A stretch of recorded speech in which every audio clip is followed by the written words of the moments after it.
All right, here we go. Hey, auction preview number 3. This is Walter Beck. Don't know, important artist, huge gallery labels on the back in New York City. He was a man who sort of invented the process of painting with starch. That's cool. Look him up.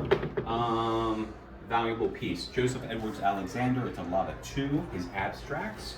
Lyle Butts did well in the last auction. We have 2 more. Look at that. That's gorgeous.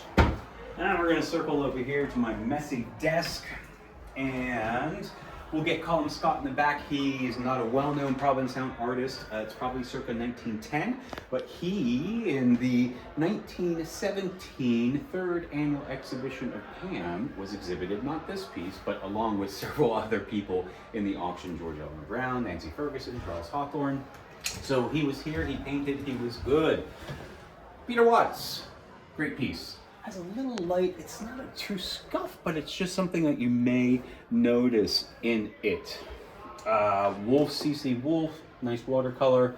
Unknown, boat scene, Harding, don't know who the Harding is, but it's boats at Wellfleet, so that's Wellfleet Harbor. Jean Liberté, we had a Liberté in the last auction, did not sell, but it was not as fabulous as that. No, it's not an Ann Packard. Michael Marinin, who studied with Ann Packard, thus. It's unsigned, but it is definitely his work. So, that's that. Then we come over here. Oh look, it's Pat's work. Pat, who is filming. He did these fantastic pieces. Happy that they already have plenty of interest and plenty of bids, but they're beautiful. We had 2 Mary Giamarinos. These both come from the estate of Jim Lyons, or the Jim Lyons collection. Judith Shawn, bucket of chaos. Hilda Neely, unusual for her. We usually always have her houses, but that is a lovely landscape. This is coming up here to the Peter Plamondon. Remember Peter Plamondon? We sold that $12,000 still life last time of the cups and the stuff, so pretty cool. This is the other Sal del Deo. Really nice watercolor fishing wharf. It has some foxing underneath the glass. I actually need to wipe that off.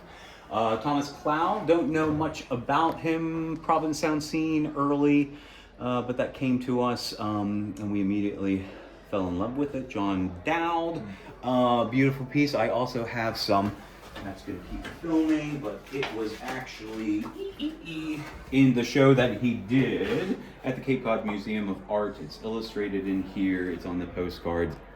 So a nice important piece. Laurel Meads, beautiful, has quite a bit of interest. Exceptional Ada Rayner. Obviously we see lots of her still lives, but I love her landscapes. They're so well done. This gentleman, Wheeler, he was a friend of Lyle Butts. So that came to us from the family of Lyle Butts. Here's Nancy Ferguson. Amazing. She was one of the Philadelphia Six, a famous group of artists back in the early part of the 20th century. Mm-hmm. Lyle Butts is the other one that we have of him. This is Fraser's a name, and that is Provincetown, dated 1922. Early. I forget. Collage, beautiful.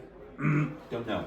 But I'm doing pretty well, aren't I, Pat? Yeah, you are. Bill Eval, Boston Beach. So Yeah. I just was talking to a family member, and she never seen this one. Never saw that print before.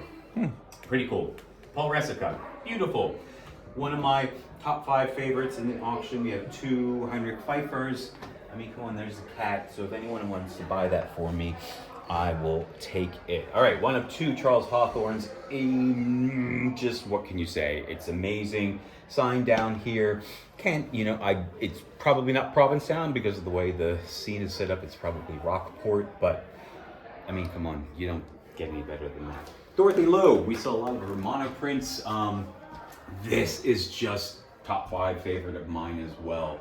Just such an unusual piece. It really has grown on me to a great extent. Coming over here, Garrett Hondius.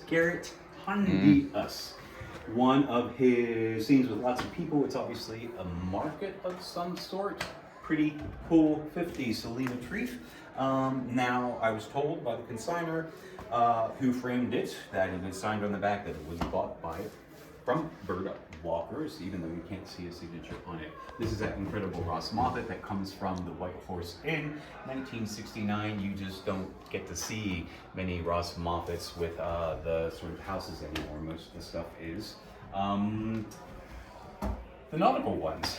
All right, so there are mud heads, and then there are mud heads. That's all I need to say. And that's a mud head. So, Daisy Hughes, we used to have a lot of her stuff, but we sold out because the work is just amazing. Everybody loves her work. She was a California artist, a teacher, but she was here all the time, every summer, back in the day. Donald Witherstein, important, early 20th century. Back Road, that's what I called it, but we don't see many of his oils. We get etchings and woodblock prints. All right, this is another George Elmer Brown, again, important artist. Early 20th century, studied with Hawthorne, fantastic. This is the other Heinrich Pfeiffer. Again, I think I have like 20 pieces in my top 5. Is that around? Heinrich Pfeiffer, just look at the colors up there. This is the Arthur Deal. It should be a museum piece. The Cape Cod Museum of Art is currently having an exhibit of his work. It's a retrospective to coincide with the release of his definitive autobiography by his granddaughter. And there we go. Here we go. Charles Hawthorne. I mean, come on. Portrait of Garrett Banneker's daughter, Helen. Probably 9 years old, because we've sold portraits of Helen by Garrett Banneker at age 16, at age 12, and about age 2. So this fits in there. Impeccable. Tough to read, but there is a signature on back. Gorgeous. All right, 2 Nancy Wharf trays. This clearly is Boston somewhere. That one is signed on the back and inscribed, but this one, here's her iconic figure on the street, Winter. 3rd Nancy Wharf figures, they're always just right there with the car there, just gorgeous. This is one of hers that is the yummy textured. This, I just love the piece. Can't figure out who it is, but White Horse Inn. Really pretty still life. This is that fantastic Peter Hunt. It is signed 1949. It is a tin, top of a tin canister in a porthole. I mean, really, come on. All right, Nancy Wharf's sister, John Wharf's other daughter, Carol Westcott Wharf, San Francisco, Victorian lady. This is the Nancy Wharf beautiful table. Yeah, what's it say? And all I want is a tall ship and a star to steer by. Gorgeous. Whew, we're almost there. Arthur Wolfel, again, early Provincetown artist. He's actually late 19th century, so he's actually pre Hawthorne here. They're small tear and a little small spot up there that could be easily fixed by Christina Bird. Hardly done. I actually just took that out and because the signature was not showing, so now it is. Arthur Cohen, fantastic. Reading, this is the other Cooper Dragonette, Grace Point, and this is Roseby. She was a famous Nantucket artist who did this sort of stuff. Basically, she based her work off of stories that her grandfather used to tell her about life when it was much more simple. Oh. Carl Canass. Dark piece, but with the right light on it. Now this one I have to get right because it was exhibited. I think it's actually in a catalog, but Jim's got to pull me up to speed again because I forget. This is a piece and I forget right now. Messier, maybe, might be the name. It's a nice pastel. Needs to be reframed, matted. And here is that. Stephen Orr just wrote this amazing article for the Provincetown Independent. Talking about Blanche Giselle and her garden out there on the wharf. And in that article was a photograph. Somebody obviously copied that photograph because that is it. Unknown.